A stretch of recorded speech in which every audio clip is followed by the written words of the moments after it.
Salutare, numele meu sunt Silviu și astăzi vreau să mai facem încă un episod de experimente nebune în Minecraft. Experimentul de astăzi se va numi TNT Experiment, în care cred că e în jur de 3 sau 4 stecureci, chiar mai mult. Deci am acoperit copaci, tot. Și v-am dat foc dintr-un colț al meu ăsta. Dintr-un colț de undeva. Să privim lag. Mamă ce lag. Mamă. Deci deja lag imens. Mamă, da, fuck you, bitch. Și asta încă că nu-i nimic. Altul, am văzut pe Like Slader la un moment dat, provocări nebune, nu știu, ceva de genul era și la el, nu știu, nu mai am aminte sigur.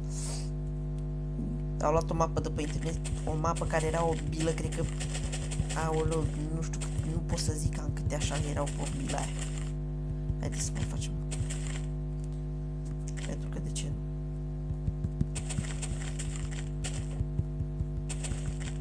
Nu vom sta să umplem acum tot paci. Pune-și așa la brăjeală. Să vezi câți lag nu poate provoca. Și după aia că o să fac un video informativ cu date despre tableta mea. Pentru că poate unii dintre voi se întreabă: mamă, ce tabletă are ăsta de merge așa de bine? Merge ca cioaca. Am o tabletă Multipad 4 Prestigio Multipad 4 Diamond. Și rest nu mai vă dau niciodată până nu vine video informativ. Și am vrut, și apropo, am vrut să fac un episod de chestia asta de Andreea.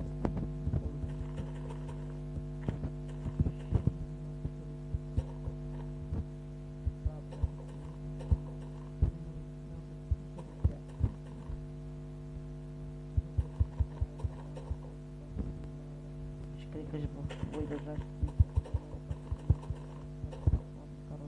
de San Andreas.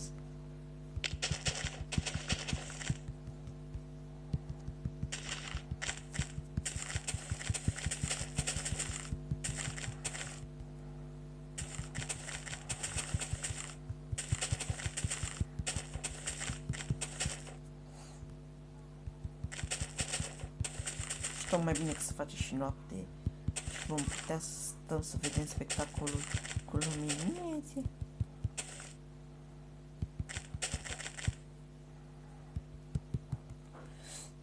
Asta o să fac tot la fel de 3 sau 4 minute episodul acesta de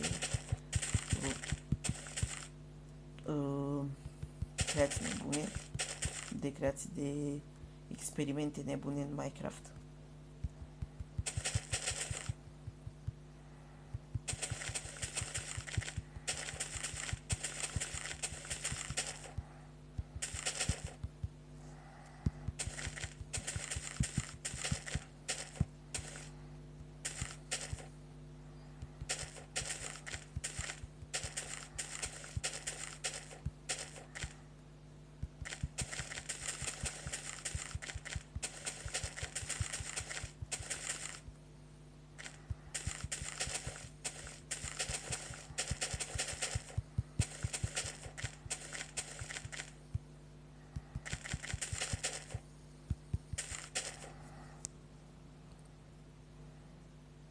Mal.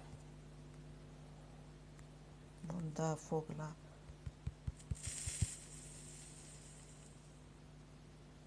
Și vom face niște